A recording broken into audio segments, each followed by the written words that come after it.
शिक्षा मंत्री का ये बयान निंदनीय है और मैं उसकी कड़ी निंदा करता हूं। आप जिस पद पे बैठे हैं उस पद की वही जवाबदेही है कि आपको लोगों को बात मानना है और संवैधानिक तरीके से अपने कार्य का निर्वहन करना है।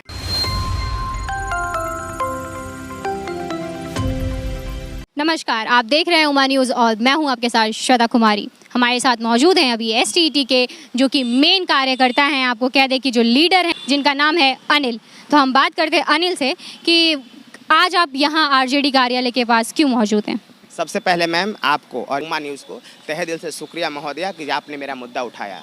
हम लोग 2019 के स्टेट भर्ती परीक्षा के लिए जो राज्य सरकार ने विज्ञापन के चयन प्रक्रिया में रिजल्ट के बाद मैंने बदलाव कर दिया है। इसके लिए पिछले 4 अक्टूबर को हम लोग पटना के गर्दनी बाग में हम लोगों ने धरना प्रदर्शन किया था और इसके बाद हमको धमकी मिला था, जान से मारने की धमकी, गाली गलौज, अभद्र भाषा। सुनने में आया था कि आपको जान से मारने की धमकी मिली है, उसके बावजूद आप यहाँ आज खुले में घूम रहे हैं। मैं कभी रुकने वाला नहीं हूँ। मेरे कई साथी देखिए यहाँ पे सुनने में ये आया था आप अंडरग्राउंड हो गए। ना, अंडरग्राउंड नहीं था। सुरक्षा कारणों से 2-4 दिन के लिए थोड़ा बाहर निकल गया था। अंडरग्राउंड नहीं हुआ, अंडरग्राउंड होने वाला मैं नहीं हूँ। दुनिया में कोई माई के लाल पैदा ही नहीं लिया जो अनिल को कभी डरा दे, आंख दिखा दे। ये तो संभव ही नहीं है। दूसरी बात ये है कि हम लोगों ने 4 अक्टूबर को सरकार से बातचीत किया था। बातचीत का नतीजा सकारात्मक था, बढ़िया था, लेकिन अभी तक कोई ठोस नतीजा नहीं निकला। और जब अभी तक ठोस नतीजा जब नहीं निकला तो यही मैं सरकार के समक्ष फिर से 26 अक्टूबर को यहाँ पे ह्यूमन चैन बनाने जा रहा हूँ, इसी वीरचंद पटेल पथ में। और अपने आप लोगों के जरिए, मीडिया चैनल के जरिए मैं पूरे बिहार के जनता को यह आह्वान करूँगा कि महोदय हमारे साथ नाइंसाफ़ी हो रही है। नीतीश कुमार की सरकार असंवैधानिक काम करके संवैधानिक पद पर रह के, खास करके माननीय शिक्षा मंत्री, और इसीलिए हम 26 अक्टूबर को यहाँ पर आएंगे। और आप सभी पत्रकार बंधु और मेरे भाई बहनों को मैं आमंत्रित कर रहा हूं कि आप लोग 26 अक्टूबर के यहाँ आइएगा और हमारे द्वारा किए गए आंदोलन के आगाज़ को आप लोग कवर करिएगा। हर बार आप एक से बढ़कर एक योजनाओं से आंदोलन रखते हैं। हर बार आपने सबसे पहले आंदोलन रखा जो कि शांतिपूर्ण था, उसके बाद आपने आमरण अनशन किया और अब इस बार आप मानव श्रृंखला बनाने वाले हैं।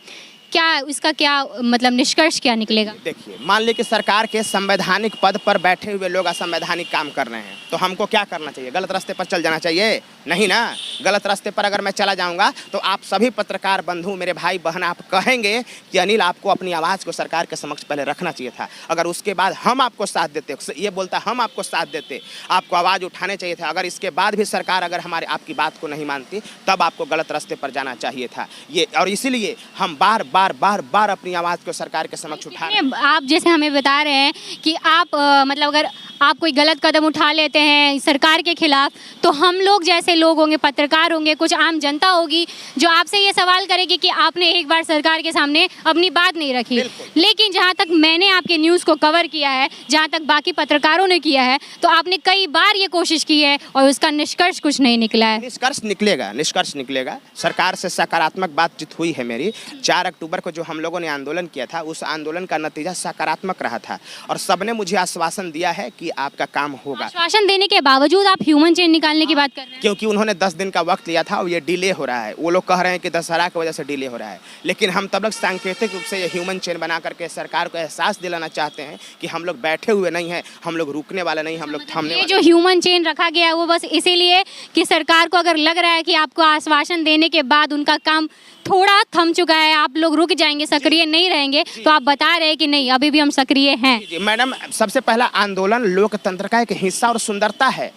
आंदोलन का प्रावधान किया गया है संविधान में कि अगर सरकार में संवैधानिक पद पर बैठे हुए लोग अगर असंवैधानिक काम करें तो आप आंदोलन करिए, उनके नींद को जगाइए, उनको सूचना दीजिए, बताइए। और इसके बाद अगर वो नहीं करते हैं तब न्यायालय का दरवाज़ा हमारे पास उपलब्ध है और न्यायालय हमारे लिए न्याय करेगा। न्यायालय हम लोग गए हैं, 4 केस कर चुके हैं, 5वां केस करने की तैयारी है और हम लोग न्यायालय से तो जीतेंगे ही, लेकिन सड़क पर किसकी कुव्वत जो हमारे खिलाफ निर्णय ले, इसीलिए हम किसके खिलाफ कर रहे हैं केस? सरकार के खिलाफ, बिहार सरकार के खिलाफ। बिहार सरकार, आशा शिक्षा मंत्री के खिलाफ नहीं, बिहार सरकार के खिलाफ उसमें होता है। शिक्षा मंत्री के खिलाफ केस करने का प्रोविजन नहीं है। शिक्षा मंत्री जिस तरीके से बयान दे रही है, कुछ टिप्पणियां कर रही हैं कि हमसे पूछ के पढ़ाई करा था, हमसे पूछ के करियर चुना था, तो अगर आप इन सब चीज़ों को लेके, मतलब इसलिए हम आपसे ये सवाल करना चाहते हैं कि क्या खासा आप शिक्षा मंत्री पे कर? निंदनीय, शिक्षा मंत्री का ये बयान निंदनीय है और मैं उसकी कड़ी निंदा करता हूँ।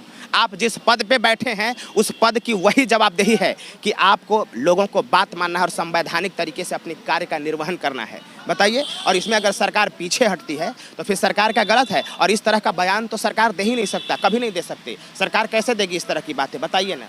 इसीलिए हम लोग अपनी आवाज़ को बुलंद करने के लिए यहाँ पे आए हैं मैडम। बहुत बहुत धन्यवाद। तो फिलहाल हमारे साथ है अनिल जी, जिन्होंने बताया कि इस बार की जो मानव श्रृंखला रखी गई है वो किसी आंदोलन का एक रूप नहीं धारण करेगी, वो बस इसलिए रखा गया है जिससे कि बता सके हमारे बिहार सरकार को कि जो ये STET के अभ्यर्थी हैं वो उनके आश्वासन के बाद उन्होंने 10 दिन की प्रतीक्षा की, लेकिन इसके बाद वो उनके आश्वासन से रुक नहीं गए हैं। अगर वो बिहार सरकार अगर उनका फैसला नहीं करती है, उनको न्याय नहीं देती है, तो वो इसको कंटिन्यू करेंगे और मानव श्रृंखला जो है वो दिखाने का एक उनका ये तरीका है कि आप देख लीजिए, हम इस बार भी शांत नहीं है। आपने आश्वासन दिया है, इसलिए हम शांतिपूर्ण मानव श्रृंखला कर रहे हैं जिससे लोगों को कोई परेशानी नहीं होगी। आप देख रहे थे उमा न्यूज़, मैं श्वेता कुमारी, धन्यवाद।